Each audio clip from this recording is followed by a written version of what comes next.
I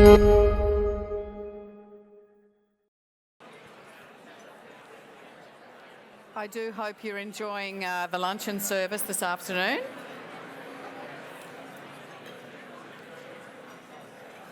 Thanks for your attention, much appreciated. I was at an event the other day and people were so thrilled to be together that I said, I need the A-type personalities on the table, because there's such a ruckus in the room, to grab a knife and tap the glass. And there was a lot of tapping. Isn't it interesting? There were no introverts in that room. It was extraordinary. I'm very pleased to welcome to the stage our guest speaker for today. Christine Corbett and I have worked out that I am slightly older than she is, and we had a very similar start to life. Brisbane women who went to QUT in the mid-80s, graduated from a Bachelor of Business degree in Communications, but the similarities end there. She has had an illustrious corporate career, while I'm a schmuck journo. But anyway, we all have regrets. Christine went on to complete a law degree at QUT and really has had a celebrated career as a corporate leader in Australia. The Australian Financial Review, in a profile of her leadership, included the following sentence. This is verbatim. Ms. Corbett is described as an iron fist in a velvet glove, highly presentable, lovely to deal with, but tough when she needs to be.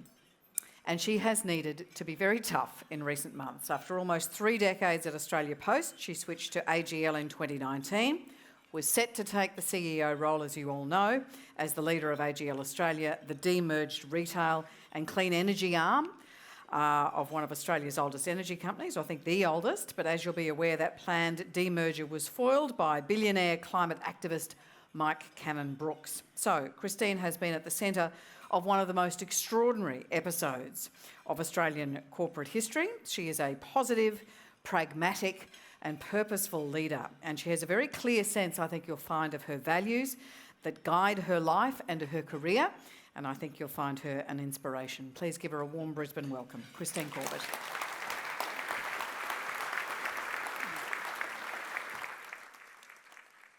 Good afternoon, everyone. I would like to acknowledge the traditional custodians on the land on which we meet here today, the Turrbal and Yuggera people, and pay my respects to elders past and present. I would also like to extend that respect to any First Nations people here today.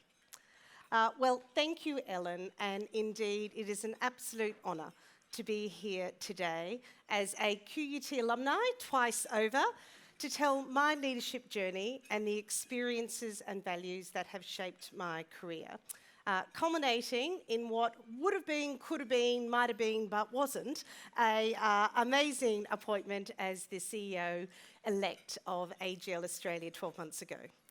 But like a lot of things in energy, both here and around the world, the plan and the reality can be different. And unfortunately, the demerger was withdrawn, and we can come back to that a bit later. But I thought I would share my story in chapters, because each chapter highlights who and what I stand for as a leader, and importantly, my thoughts on what is needed, I think, in leadership roles today. So the first chapter is people. I come from a long history of strong, confident women.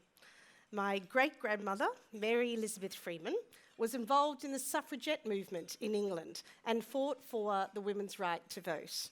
I have 2 sisters, 11 of my 13 cousins are female, and I went to an all-girls school. So I was brought up to believe women could do anything. And it is with great pride that I share today with my mum and one of my sisters, and also some of my primary and high school friends and some of my wonderful colleagues. People energise me. I both give and get energy from others. So establishing deep connections and keeping those connections alive is tremendously important to me. Now, coming from Melbourne, I've lived there for the last 11 years, and our 263 days of lockdown, I was one of the first racing back to the office, just to connect to people, to have the conversations, the stories, the laughs, the tears, the frustrations. that just is not the same on Zoom. So what has guided me in whatever role I have taken on is both the person I'm working for and the people that I'm working with. And I have certainly worked for and with some larger-than-life leaders, but my greatest pride is being known as a strong people leader. Now, to me, to inspire and empower teams and to drive results, there are 5 things that, as a leader, it is on you to develop and to nurture. The first is capability. And when I talk about capability, it's not the CV, it's not the jobs that you've had, but it's actually looking at the whole person and understanding what they bring to the table. Who are they when they leave the work environment? What have they done? But more importantly, why have they done it? Some of the best skills can be learnt away from the work environment. And I think too often in recruitment processes, we don't take enough respect of that. I also think it is a duty on everyone in terms of capability for leaders to empower everyone in the organisation to understand how you make money. It's how you stay in business. And it is actually a skill that I was very fortunate to learn early on, but I think it is actually a skill that every person in every role in every business can only hold them in good stead. So capability is the first. The second is character. We should, as leaders, assume good intent. Too often company policies are made for the 5% of people who don't comply or do the wrong thing, not the 95% of people who are wonderful. So if you assume good intent and go into every meeting, every decision, every initiative with that in play, there's an openness, there's a transparency that if things go wrong, people can fess up and you can right the wrong and you can fix it early. The third is curiosity. It's to ask why. What are the options? Why are we going down that path? What do we actually leave behind? I'm certainly known as a person, and my colleagues will attest to this, that I do ask lots and lots and lots of questions. But I also am very comfortable that if I don't know the answer, I will say that I don't know the answer. But I absolutely commit to finding out and getting back to people. So curiosity is the third.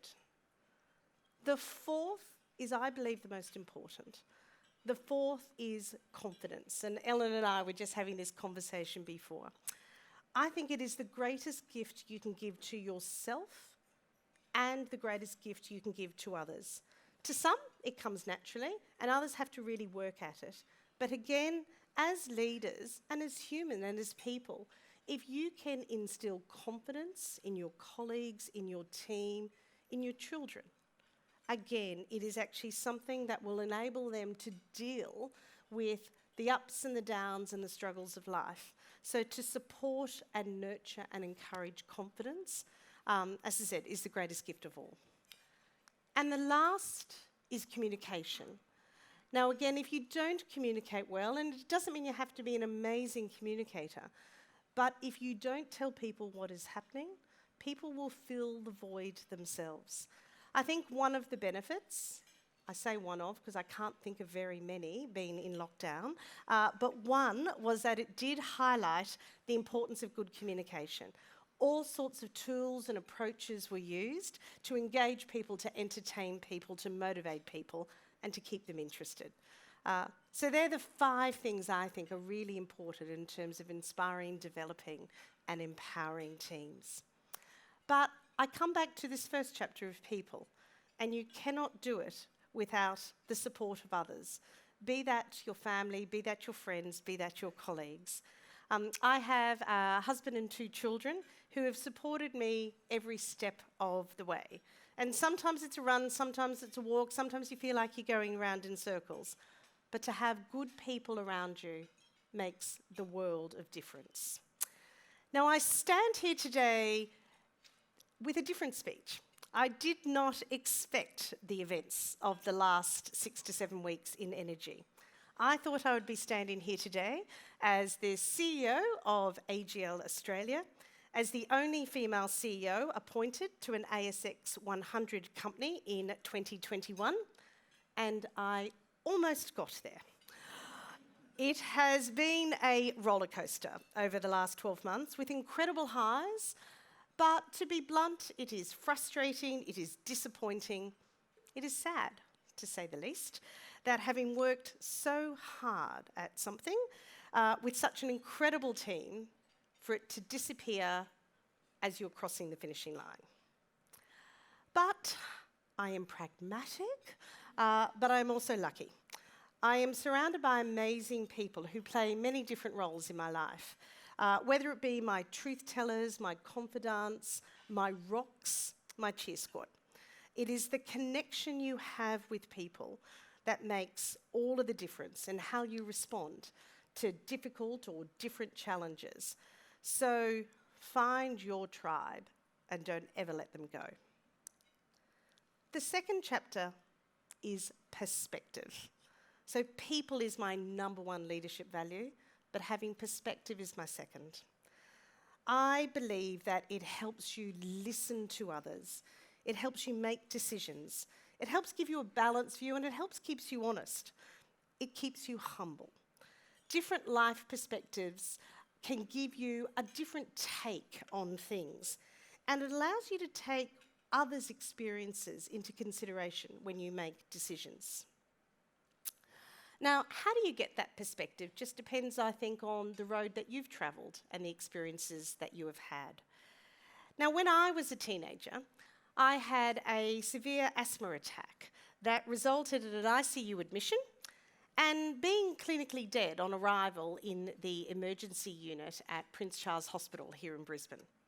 Now, needless to say, the doctors and nurses did revive me. And although, like most teenagers, I didn't dwell on it at the time, in hindsight, I look back and I think it has really shaped a lot of who I am and how I think. I don't sweat the small stuff. A lot of what you do at work, it's just stuff. It's not life-threatening. So to have that perspective allows you to work through decisions really pragmatically.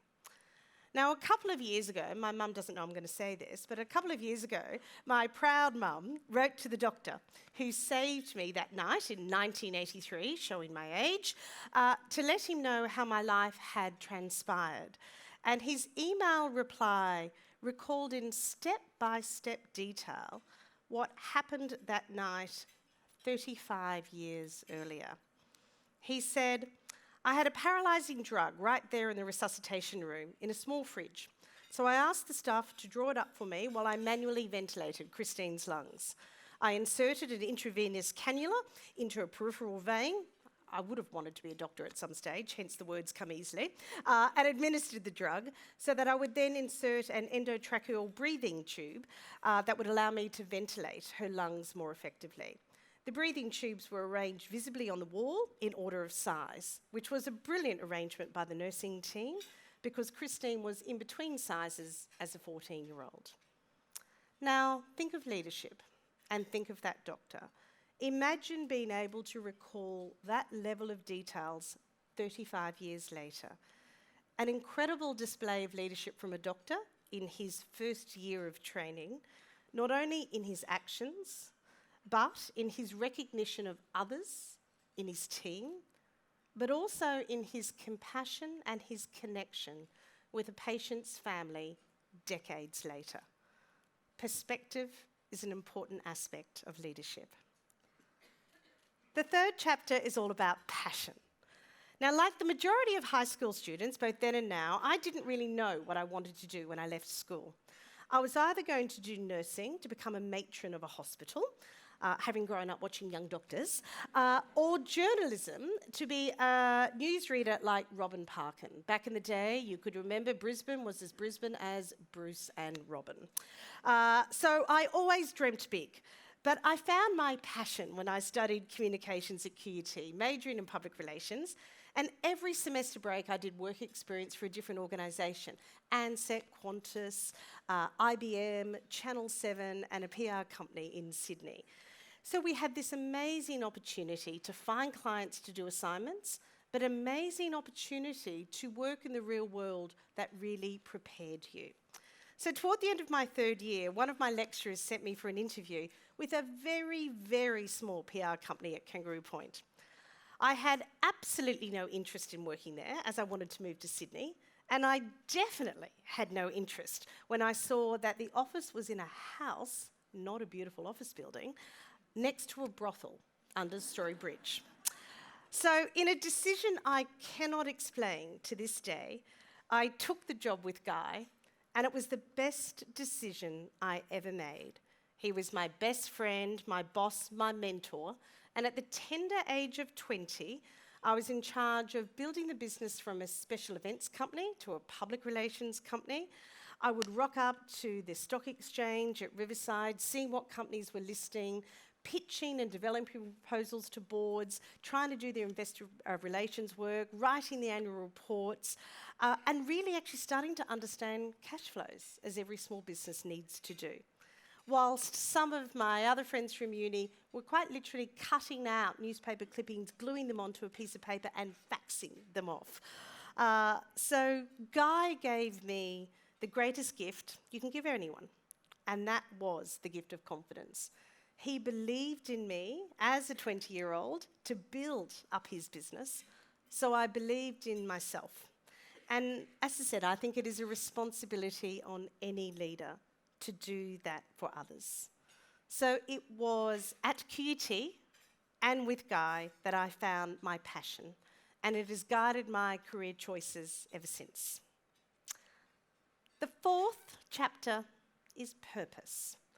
Now, Australia Post was a client, and they offered me the opportunity to come in-house, and there began a 27-year career that started in communication, went into product management, into retail, and then ended up then joining the executive ranks as the state retail manager in Queensland, then in New South Wales, and then eventually coming to the executive general manager in charge of retail, letters reform, the first chief customer officer, and on the executive team that saw the transformation of Australia Post from a letters business to an e-commerce powerhouse under the guide of Ahmed Fahua. So along the way, I came back to QUT and got a law degree, thinking that if I ever got bored, I could become a judge. But so far that day hasn't yet arrived, and as I just shared with Amanda, I do think actually a law degree, not that I thought it at the time, but it's probably the best business degree you could ever get. It teaches you to think differently, it teaches you to be curious, but it actually teaches you to be very decisive, and they're all very great traits in business. Now, Australia Post will always hold a very special place in my heart, and it was a privilege to finish my career there as the interim CEO. But Australia Post also has a unique purpose, one that's actually enshrined in legislation. It has a dual obligation to deliver a commercial return and deliver on your community service obligations. Now, many companies these days talk about social licence and having a social licence to operate. For me, I was very fortunate.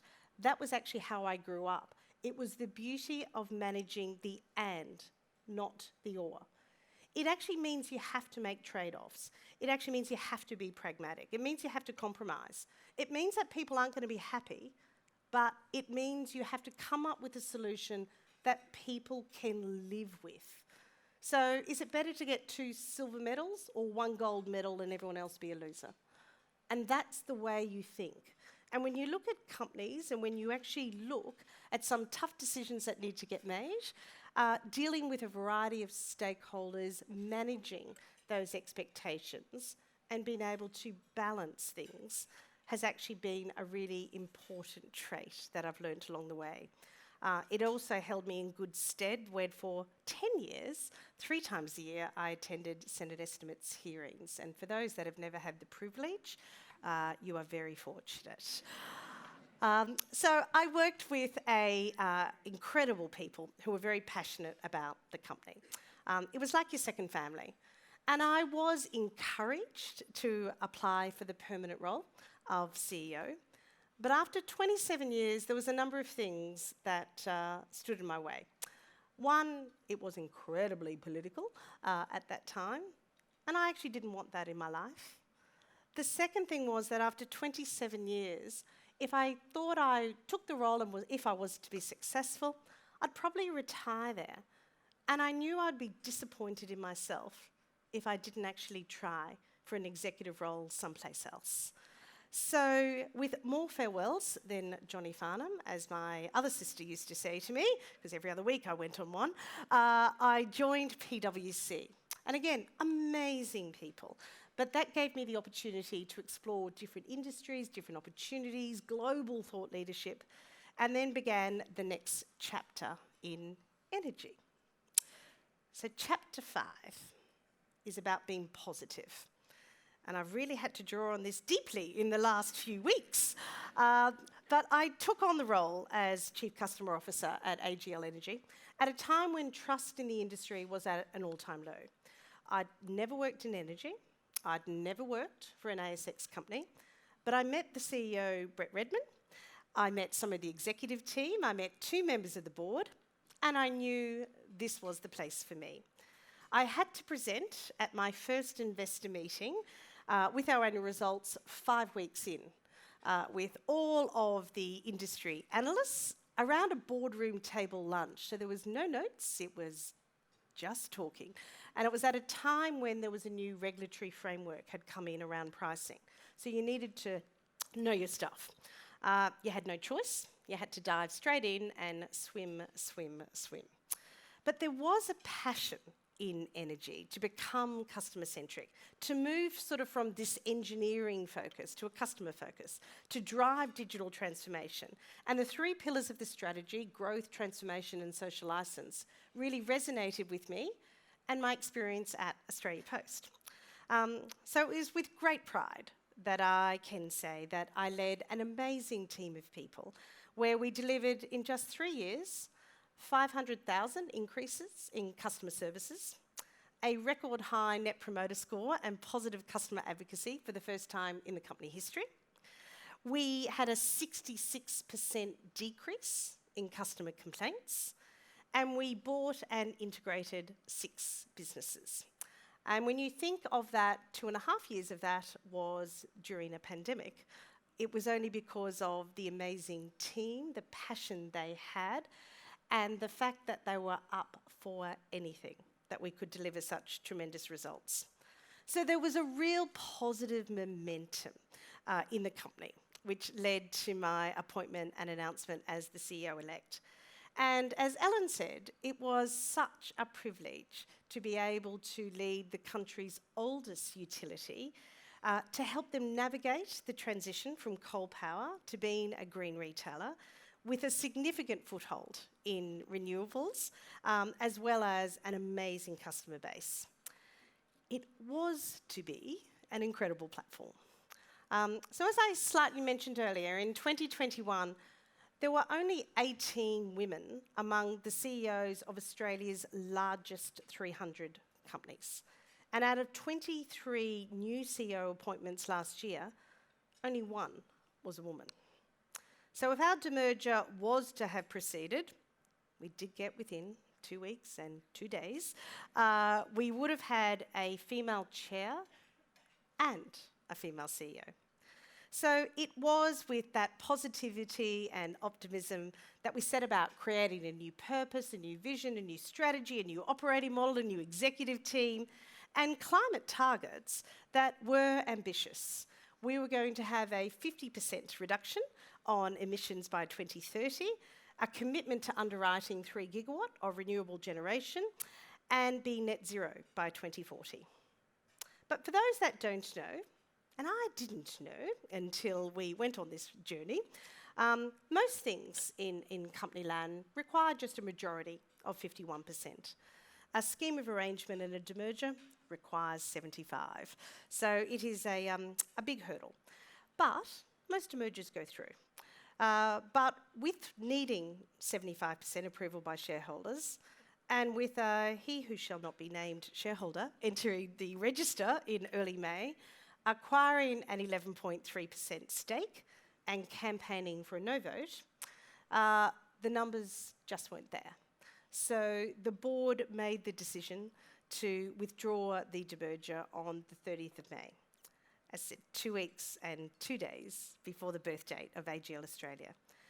So it is hard to be a CEO of a company that does not exist. So I made the difficult but pragmatic decision to leave AGL. Now, the nation and indeed the world is on the brink of a new era in energy, one where we can see the devastating impact of natural disasters, the need for ambitious climate goals, the importance of energy security and supply, the immediate pressure on energy affordability, and the imperative for companies and governments and communities to work together in the same direction to reach the destination of a net zero world. The plan has to solve for all of these things. There will be trade-offs and compromises. It will not be perfect. The timing is crucial to get right, and the beauty of the and, not the or, has never been more important. So from an Australian perspective, our energy market transformation will mean more change in the next decade than has been observed in the previous century. The Labor government has committed to raise the share of renewable energy in the electricity grid to 82% by 2030. And these commitments come as Australia faces an unprecedented energy crisis brought on by a perfect storm of events, whether that be weather, whether that be war in Ukraine, whether that be both planned and unplanned outages, whether that be shortages in the workforce post-pandemic. And all of this shows and highlights how critical it is to get security, affordability and reliability just right as the energy market transition. It will need significant regulatory and policy reform. There will need to be faster adoption of new technologies, and you will need to place many bets because the technology has not yet been developed that will be proven to work. You'll need increased private capital investment. You'll need an overhaul of the network infrastructure that underpins the system. And all of this will need to be achieved if the target is to be achieved. And achieve it we must. But I think what is most important and is at risk of being forgotten as we navigate this transition to a low carbon future is that we don't leave the customer behind. We keep the customer at the centre of the decisions that we make, and that is going to be critical. We know that the electrification has incredible positive opportunities for customers, but not necessarily for everyone, not necessarily for renters, not necessarily for vulnerable customers who can't afford to put solar on their roof, a battery in their home, and drive an electric vehicle. So this challenge is the challenge of the century. We need to make sure that opportunities are available to everyone, and that will be the most critical consideration for the future. So I come to my last chapter. And so the values I hold dear have got me to where I am today. But leaders need to be open to all possibilities and pathways in an increasingly uncertain world. So I am not sure what industry or company will come next, but I do know it will be a place where people are at the heart, where different perspectives are valued, where I can bring my passion and positivity to drive change, and it will be with a clear purpose that binds everything together. Thank you to QUT for igniting my passion, for starting my career journey, and for the honour of presenting to you here today. Thank you.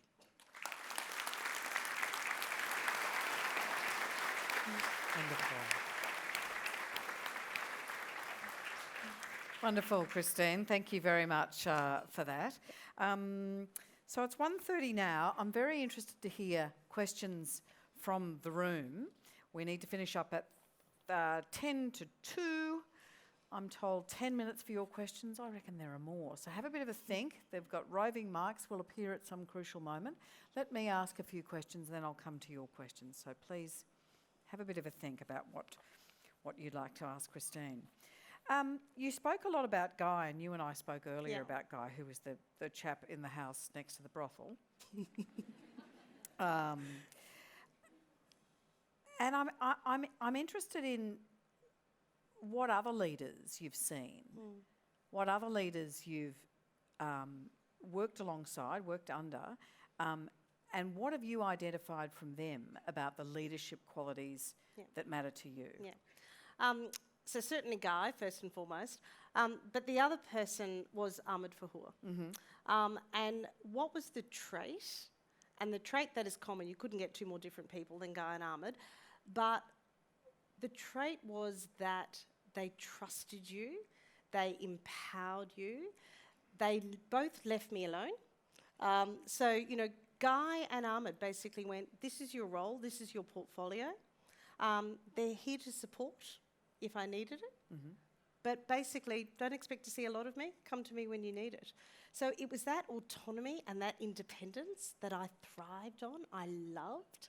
And I think when someone gives you that independence, but you know you've got a safety net, it actually gives you the confidence to strive harder and go further. So that's sort of, I think, the key thing in both of them as leaders. And how do you create that in a work environment? How do you create and empower people in a work environment in that way? Because that wouldn't work for everybody. No, but, well, see, I think it does. Right. And the reason I say that is I've worked with all sorts of people. I think people want clarity. I think people want to know what are the guardrails. And if you set the guardrails, you give clarity. It's a little bit of the iron fist and the velvet glove. I'm very clear on what to expect. But by the same token, people know I've got their back. And I think if you are clear, you know you have your back, you give people some rope, but you don't let them fail. You draw it back if it's getting shaky, and you help guide them back to it. So I think everyone needs clarity. I think everyone needs trust. I think everyone needs to know that someone's got their back. And if someone stuffs up, and we all stuff up, you actually need to know you're not going to be hung out to dry, that you've actually got a leader that will come in and help right the ship for you. Okay. You brought along today a book, Legacy, by James Kerr, for the sponsors on the table. Why did you bring that particular book? So a couple of things. So that book, I've got two boys that play rugby union in Victoria. That is really, really weird in Victoria. It's like playing lacrosse. Yeah, in Brisbane. It is. Yeah, it's just not a thing. So it's a little bit nod to my boys. But I actually got given that book a number of years ago. And for those who haven't read it, it's by James Kerr. It's titled Legacy. And it's all about both Maori culture, but also how did the All Blacks become so successful. And one of the key tenets in that for me was actually humility. It's actually the team, you can be the world's best, you can be the champion team, but you actually pick up that broom and you sweep out the sheds at the end of the day. So it is how you get together, you never get too big for your boots, and you actually don't ever forget your upbringing and where you came from. And I think if there was more humility in leadership roles, I think we'd be in a different place. The book is also, you know, it's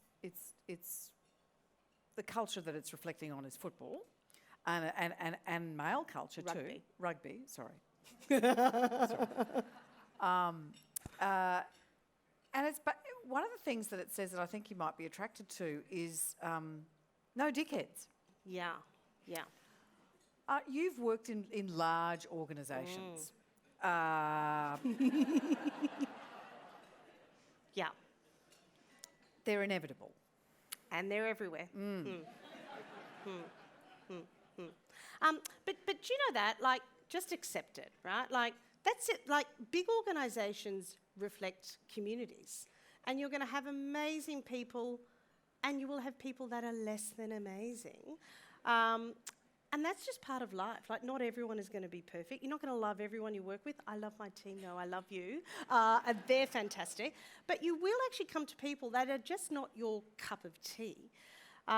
So, you know, with the ones, and I look back when I started at Australia Post, and you know, like in the 90s, it was sort of a thing.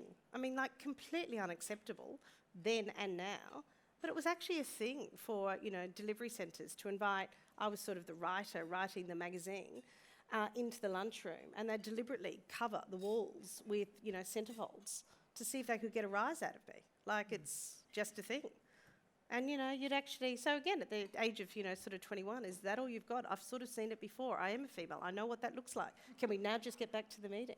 So you sort of, I think you deal with less than optimal people, dickheads, all the time. But I think you actually go in strong, and they don't often do it to you twice, because they're trying to get a rise out of you. If you don't give it to them, they've sort of got nothing to play with. And I think that's probably came early on. I'm confident and comfortable in my own skin. Different people, different personalities. Sometimes you have to wear the mask and grin and bear it. I have, again, someone I used to work with, I actually have it on my keyring. Penguins are, you know, Madagascar. Smile and wave, boys, just smile and wave. And that's probably a bit of my motto. You know, when you are just going, here we go again, you just smile and wave. A friend of mine has an expression that she learned at a conference the other day and shared with me, which was nod, blink, which apparently makes you look more human, Yes. and smile like an idiot. Yes, yes. Is that Louise? Yes. Yeah, no, it's amazing. Yeah, Louise is fantastic. Louise Marler. Yeah. Having come out of that that big, I mean, I'm not going to call it a bureaucracy, but it is a bureaucracy of Australia Post, and finding ways to lead with the and, Yep. finding ways to you know, make substantial change to that organisation. That is a very much changed organisation from the one that you started working for to the one that you left. And the ways in which you did that, thinking about the key ring, thinking about the and, having to go to Canberra and deal with, you know, dickheads at Senate estimates. And then coming into AGL, and what did you call it? You called it the challenge of the century. And so I'm interested in how you approached that change, that challenge of change, which is, you know, an existential challenge for change. Yep. Because it was, I suspect, very different from the way in which Mike Cannon-Brookes, as a disruptor, wanted to approach that same challenge of change. And look, I think the thing is, if I you know, speak with about Mike, the destination was the same. You know, AGL and where Mike wanted to go in terms of accelerating decarbonisation, bringing on earlier coal closures, the destination was there. The pathway we chose was different. So we believed at AGL, and we still believe, but it's just not to be, that the best pathway was to separate the two businesses so that each company could focus on their role in the energy transition, the role for what was going to be Accel, which is where the thermal coal plants were going to be. That was, how do they transition generation, become low-carbon industrial hubs, get those big industrial customers onto these amazing sites which have great grid connection, and play that larger role into generation into the NEM. You then looked at what was going to be AGL Australia. It was going to be the renewable retailer. It was the customer side. It was going to take the customers on board.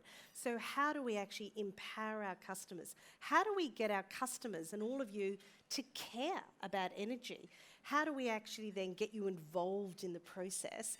And then at the same time, how do we actually reduce our reliance on coal and build up renewable energy at the same time? So we had a pathway. And I guess Mike's was, at least in his first attempt, was your classic disruptor. Absolutely. This is a large emissions producing Yeah. organisation. He calculated Yep. its contribution to emissions in Australia and globally and said, if we can transform this Yep. more quickly, if we can get to that destination by 2030, this is my vision. And I suspect he comes from the school of thought of, move fast and break things. Yes, yeah. Is there ever a role when you're dealing with that sort of, maybe it's too close 6 weeks later, but is there ever a role for that sort of thinking when the challenge is that Yeah. immense? So I think the trouble with energy is to break it means the lights go out, your phones do not get charged, your data centres do not run. So the risk of breaking it is actually too great. Do you think there is a risk Yes, with Mike Cannon-Brookes' vision? there's a risk if you don't have a clear path. So I think his vision, and what is fantastic about any disruptor is they instill urgency. And I think that's wonderful. And one of the biggest issues with energy, someone described it to me, it's a burning platform that's 30 years burning. So, we talk about net zero 2050. It's 28 years away. It is hard to maintain momentum, urgency, crisis for 28 years. So that's the issue. So I think what is fabulous about disruptors, and I haven't met Mike, but I'm sure he is fabulous. He's our largest shareholder now, so of course he is. But what is great is it's urgent, faster, higher, stronger, sooner. And that's great. But you need the lights to stay on. You've only had to see what's happened in the last 4 to 6 weeks where the market operator had to come in and suspend the market because security of supply was not guaranteed. So this is a system that even the NEM was actually built, 1998. It has served its purpose, it's fantastic, but it was built for one-way distribution of power, big coal centres going down big lines, powering your home. It wasn't built for a solar farm here, a wind farm here, a hydro farm here, different households here, community batteries here, EVs on the road here, connected to make sure that people don't get electrocuted and your lights stay on. That's a huge change. So as much as you want the vision, the urgency, there's no greater challenge on the planet. It has to happen. We all have an obligation for our children and our grandchildren. The plan has to be pragmatic. It has to go, so what are you going to do tomorrow? And what are you going to do next week? You need the 30-year plan, but you need something this week. What's going to change this next year? Because you have to start biting the elephant off in chunks. And that's probably where our plan differed. We sort of had a detailed plan that bit it off in chunks versus a grand vision that with enough momentum, enough brains, will solve it, but details to come. That was the difference. Questions from the room?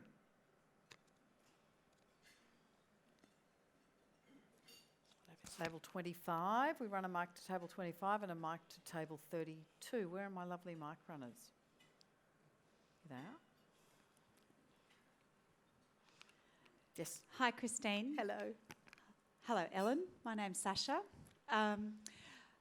Excellent words there.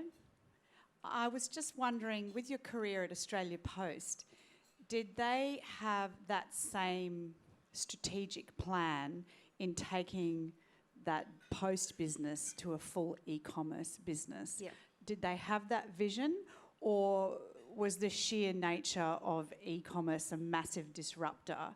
And so is that where you understood the power of a plan and sticking to a strategy? I'd just be really curious. Yeah. Because Great obviously question. you had that, Okay. Yeah. and then you went on to the next thing.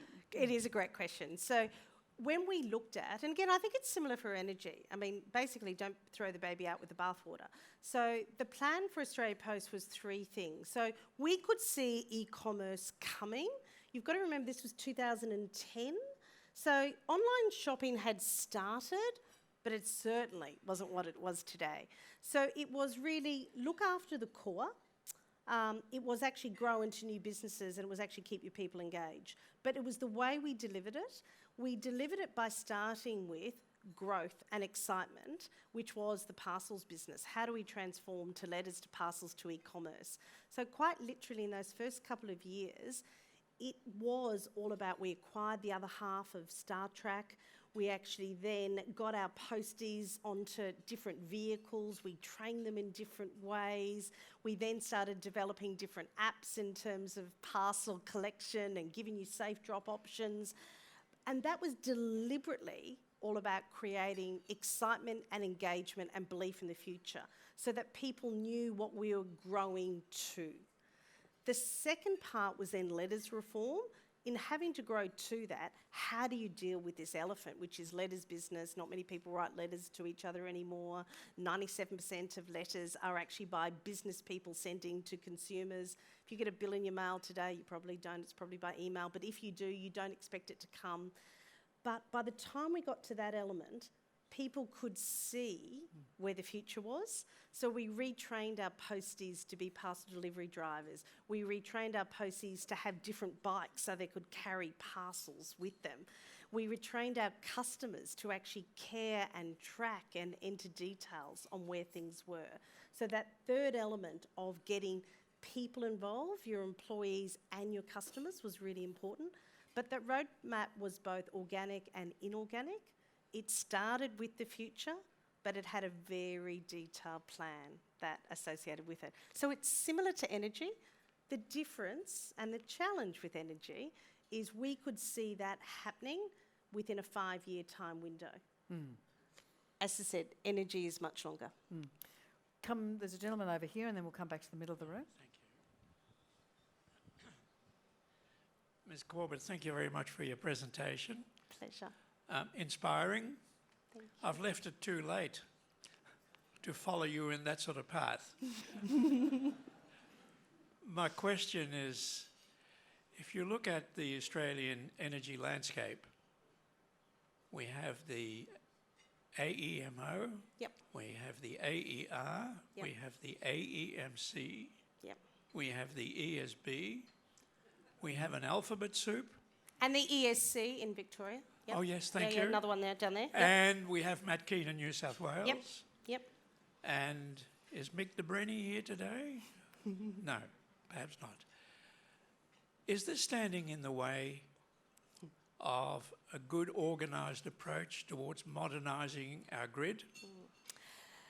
So there are certainly, the issue is, and look, it's an issue just federal and state. Different people have different roles to play, and sometimes those boundaries get crossed. So, from a federal perspective, you need the framework, you need the large roadmap, you need the plan, and then you need the states to actually deliver on various elements of it, because they're the ones that actually deal with the customers at the end of the day, together with energy retailers.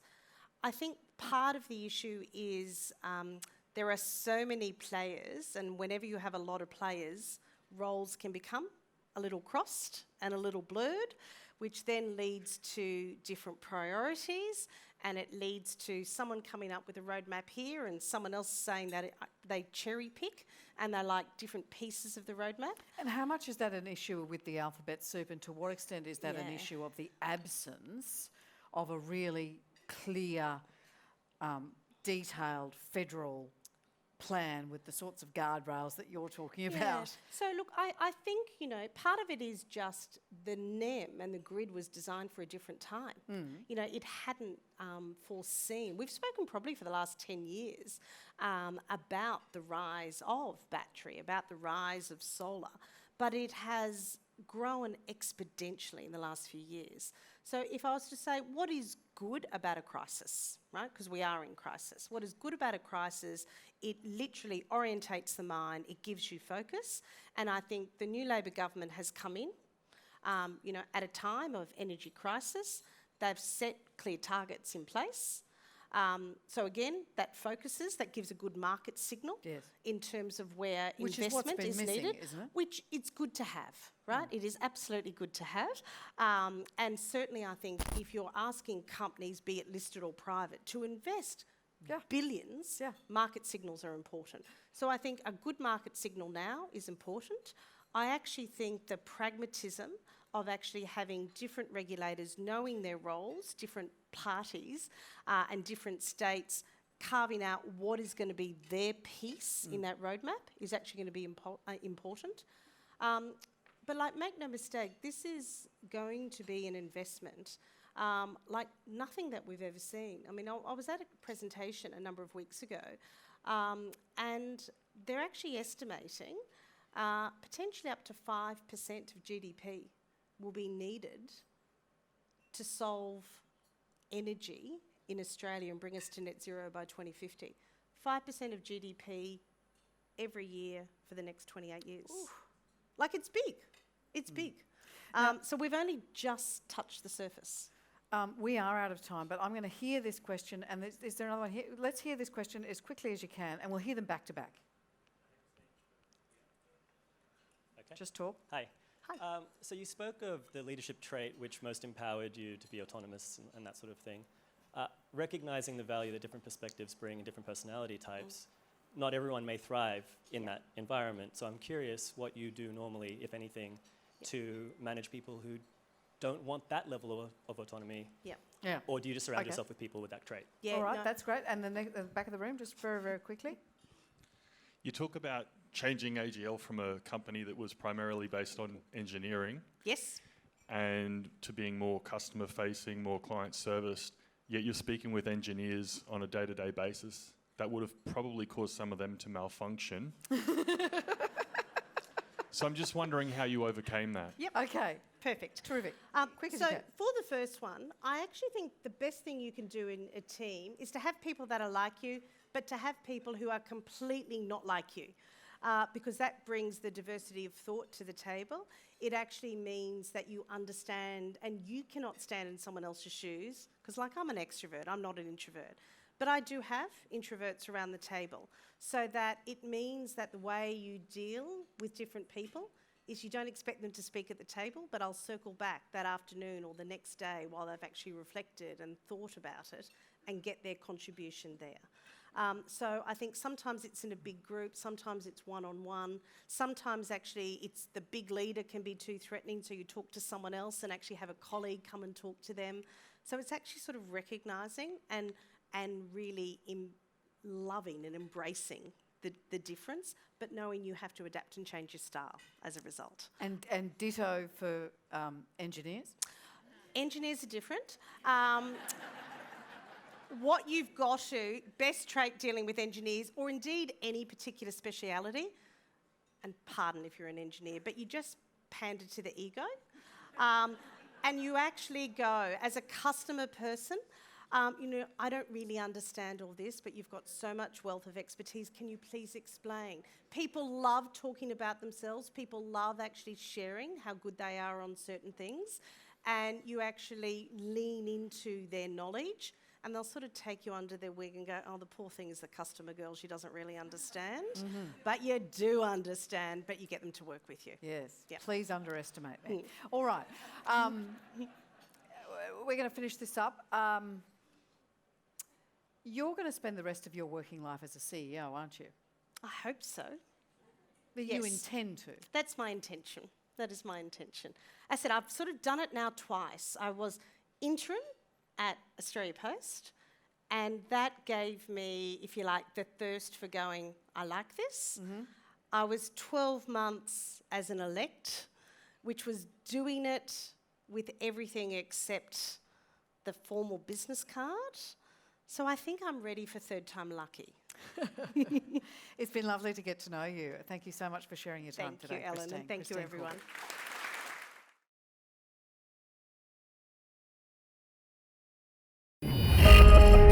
Corbett.